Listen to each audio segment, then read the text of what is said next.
बिस्मिल्लाहिर्रहमानिर्रहीम। Dear students, कैसे हैं आप? आपने देखा है कि हमारे लॉ में कैफ 3 में कुछ लीगल टर्म्स इस्तेमाल हो रही होती हैं। बुक्स के अंदर भी आपको नज़र आएगी, टीचर्स के नोट्स में भी नज़र आएगी। और पिछली कुछ अटैम्प्ट से अब रिवाज ये चला है कि एग्जामिनर इन टर्म्स को बाकायदा पूछने भी लग गया।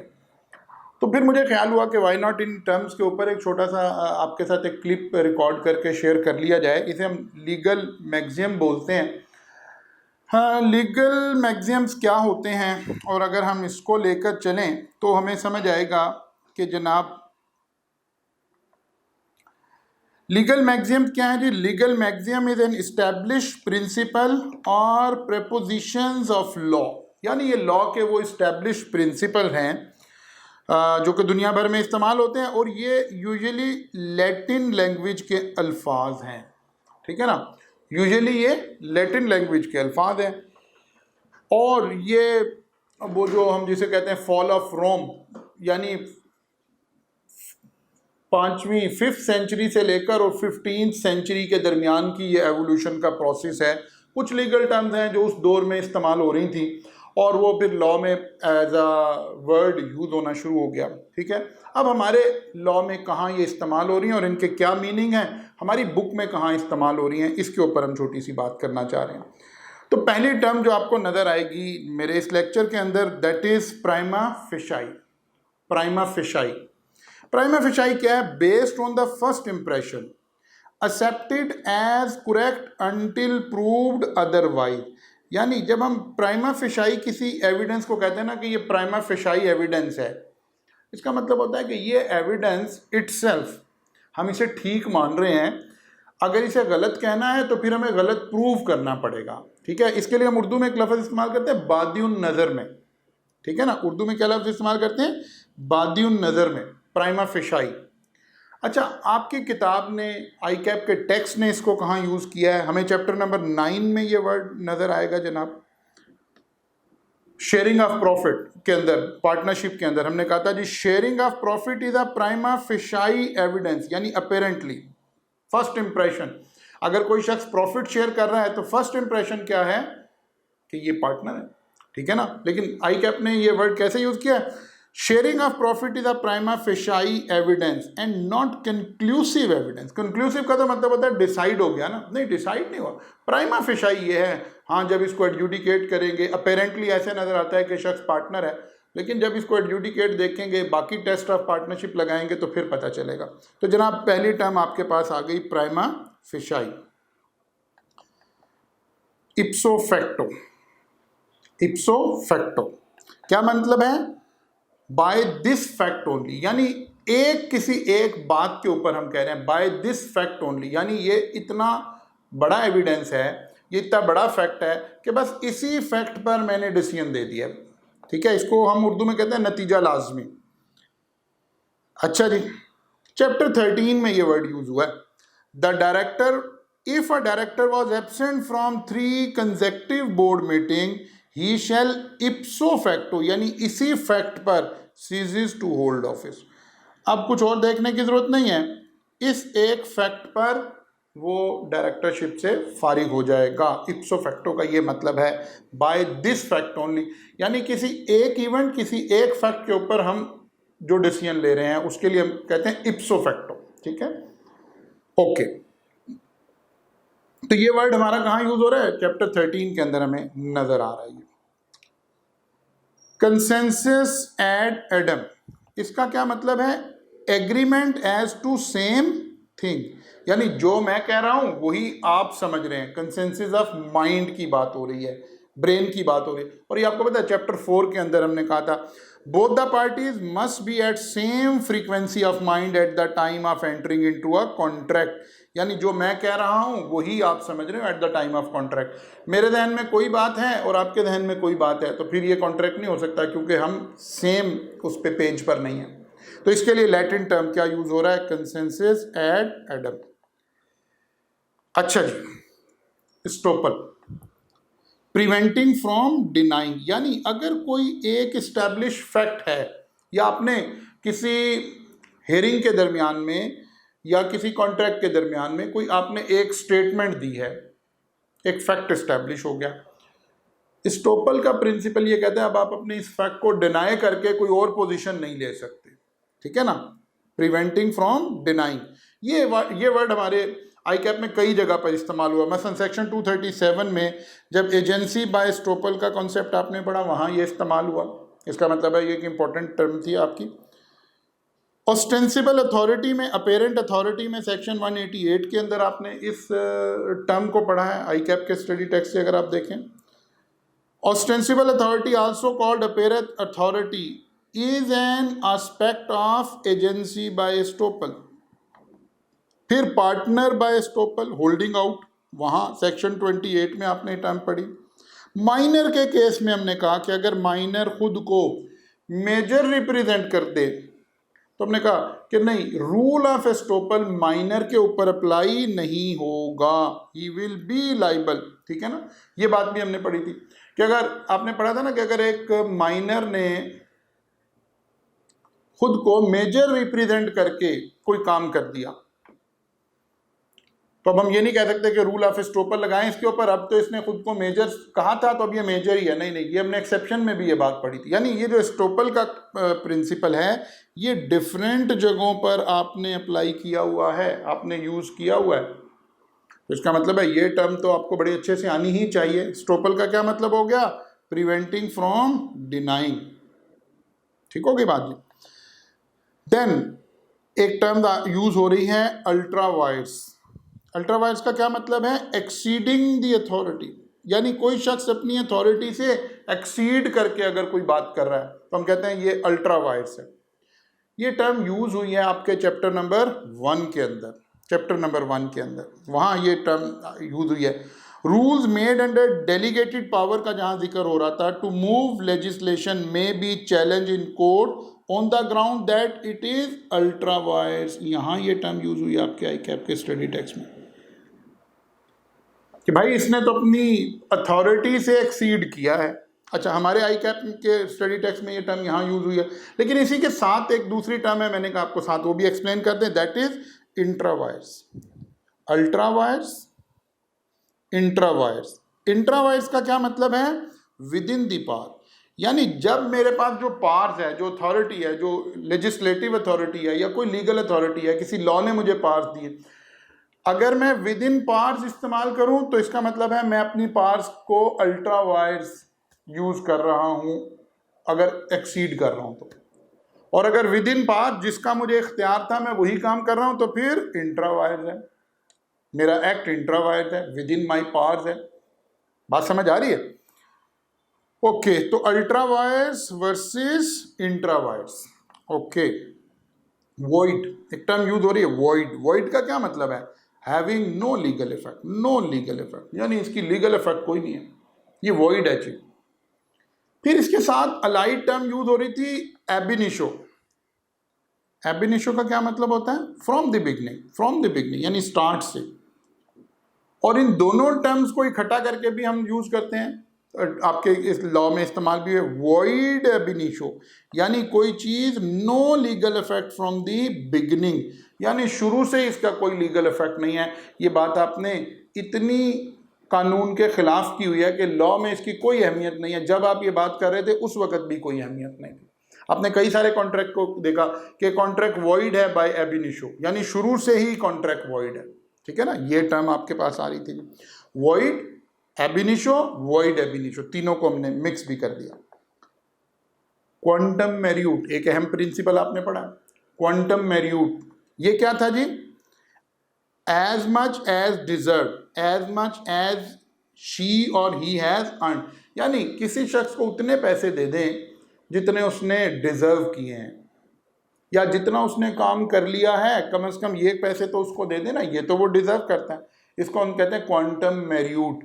और ये कॉन्ट्रैक्ट के अंदर आपने पढ़ा था जाकर, फिर आपने वहाँ कॉन्ट्रैक्ट में देखा था कि जी डिविजिबल कॉन्ट्रैक्ट हैं तो क्या होगा, नॉन डिविजिबल कॉन्ट्रैक्ट हैं तो क्या होगा, ठीक है ना। वहाँ ये बातें हो रही थी क्वांटम मैर्यूट की,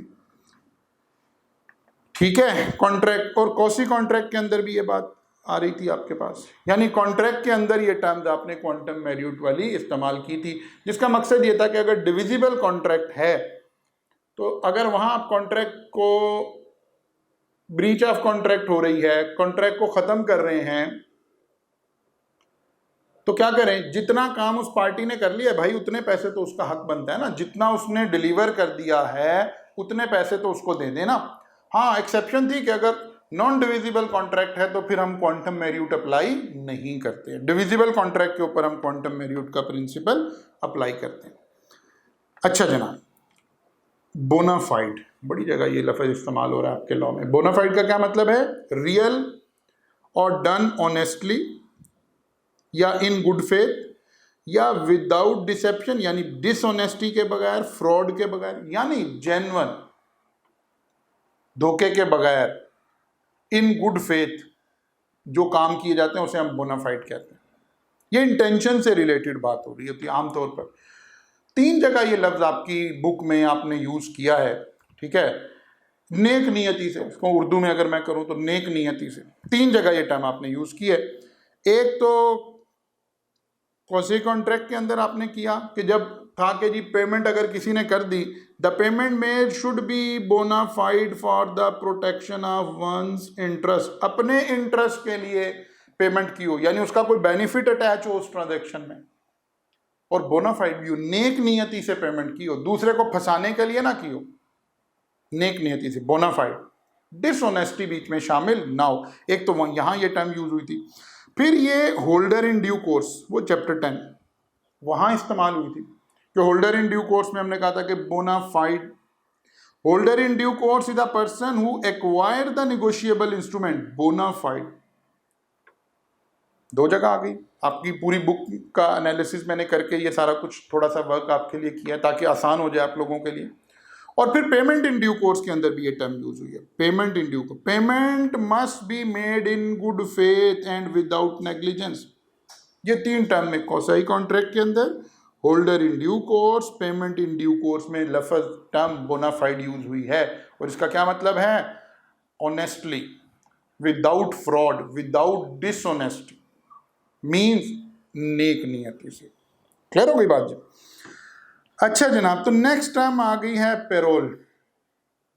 पेरोल क्या होता है कि कोई कैदी, मुजरिम, कैदी, ये टर्म आपने यूज की थी वहां लॉ के अंदर जब हम पढ़ रहे थे ना कि who is incompetent to contract.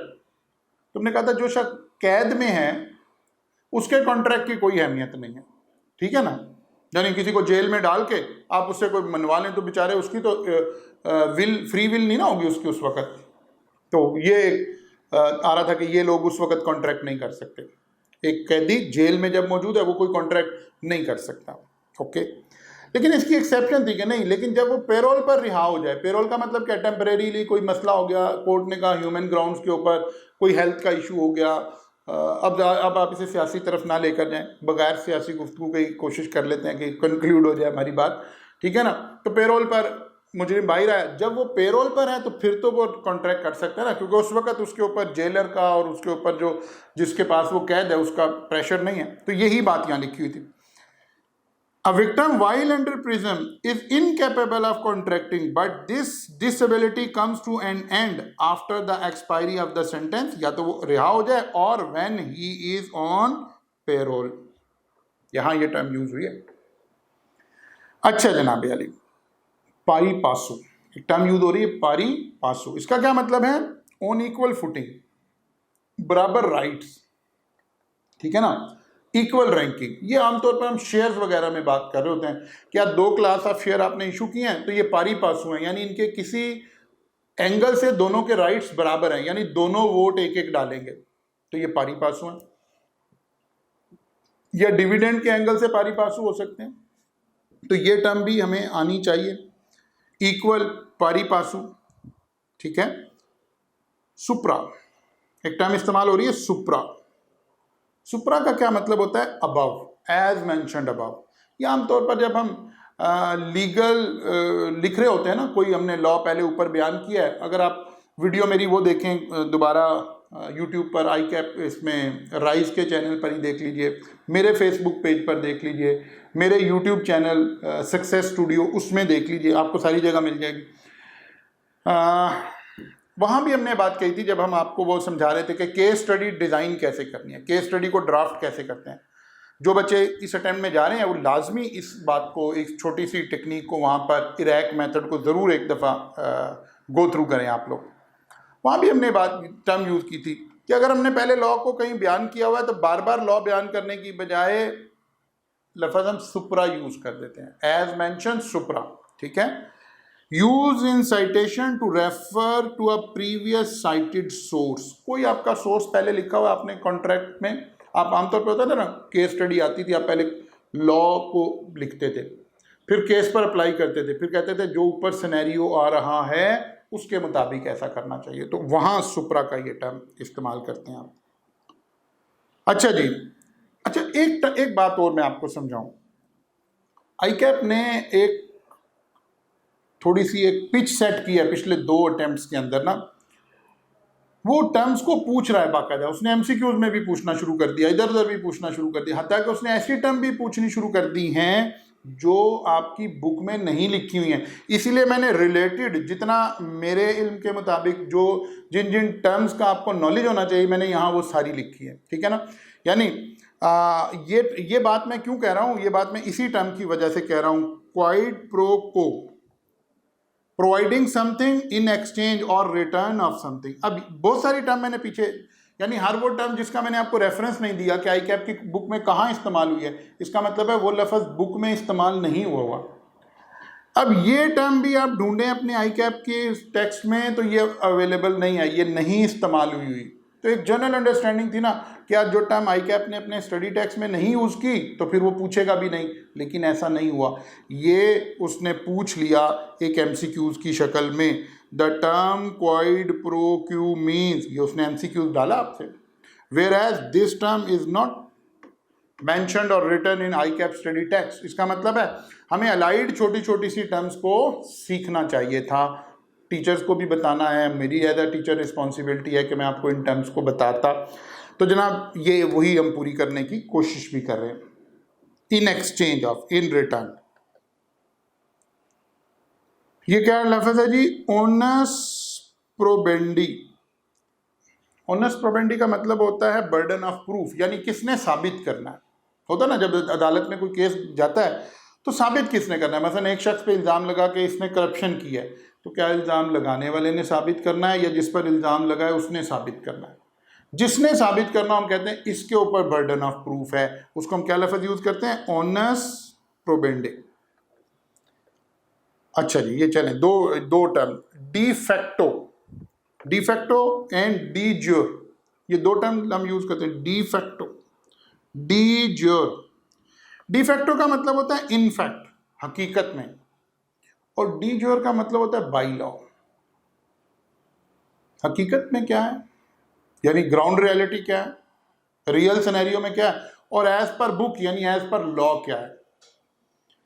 अच्छा, अगर ये नहीं आपको टर्म नहीं समझ आ रही, मैं एक पिक्चर आपको दिखाऊंगा, अभी 1 सेकंड में आपको ये सारी बात समझ आ जाएगी, ठीक है ना।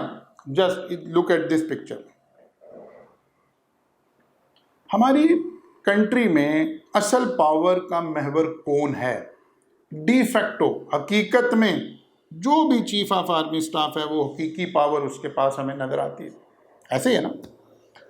और अगर हम एज पर लॉ देखें, कॉन्स्टिट्यूशन ऑफ पाकिस्तान क्या कहता है कि जनाब chief executive of the country कौन है, प्राइम मिनिस्टर है जी। तो ये एक ही पिक्चर से आपको दोनों बातें समझ आ जाएंगी कि डी फैक्टो पावर्स किसके पास हैं और डी ज्योर पावर किसके पास है। तो डी फैक्टो का मतलब होता है हकीकत में क्या हो रहा है, और डी ज्योर का मतलब है एज पर लॉ क्या हो रहा है। इंटर एलिया, इंटर एलिया का मतलब होता है अमंग अदर, यानी दूसरों के साथ, ये भी इंटर एलिया, अमंग अदर। आपको 2-3 बातें कह रहे, आप कहते हैं जी पार्टनरशिप को, टेस्ट ऑफ पार्टनरशिप क्या कहते हैं, आप कहते हैं जी ना अमंग अदर, यानी inter alia sharing of profit भी एक ज़रूरी है, यानी दूसरों के साथ शेयरिंग ऑफ प्रॉफिट भी ज़रूरी है, दूसरों के दरमियान, inter alia. Ignorantia juris non excusat. अच्छा, सम टाइम आपको ये ना पढ़ने आ रहे हो ना तो कोई बात नहीं, गूगल करके वहाँ से आप इसकी प्रोनाउंसिएशन देख लें, ज़रूरत भी कोई नहीं है वैसे। Ignorance of law is no excuse, ignorance of law is no excuse, ये कॉन्ट्रैक्ट में भी पढ़ा था आपने जब फॉरेन और उसको हमने देखा था, और हमने कहा था ये वाला जो फिक्रा है ignorance of law is no excuse, ये लोकल लॉज के लिए है। यानी जब मैं पाकिस्तान में हूँ तो पाकिस्तान के किसी कानून के बारे में मैं ये कहूँ कि इसकी तो मुझे इल्म नहीं था, तो लॉ कहता है भाई ये बात तो हम सुनने के लिए नहीं बैठे हैं। लेकिन यूके के किसी कानून के बारे में मुझे पता होना चाहिए कि नहीं होना चाहिए, ठीक है ना, ये बात आपने वहाँ डिटेल में पढ़ी हुई है। ओके जनाब, तो ये वो टर्म्स हैं जिन्हें आपको समझना है, जिन्हें आपको याद करना है, और आप ये एक्सपेक्ट करें कि कहीं ना कहीं इनमें से कोई एक आधी टर्म आपके पेपर में ज़रूर आ जाएगी। लास्ट 2-3 अटेम्प्ट से एग्जामिनर जो है वो इसके ऊपर फोकस किए हुए है कि आपको लीगल टर्म्स का थोड़ा सा इल्म हो। तो जनाब आप इससे भी लर्न कर सकते हैं, इस सारी सिचुएशन को लर्न कर सकते हैं, इन्हीं को नोट कर लीजिए साथ ही, ताकि यही 10, 12, 15 टर्म्स हैं जिनको आपको लेकर चलना है जनाब। तो इसे अच्छे से तैयार कर लीजिए जी। Best of luck for your exam जी। Thank you very much.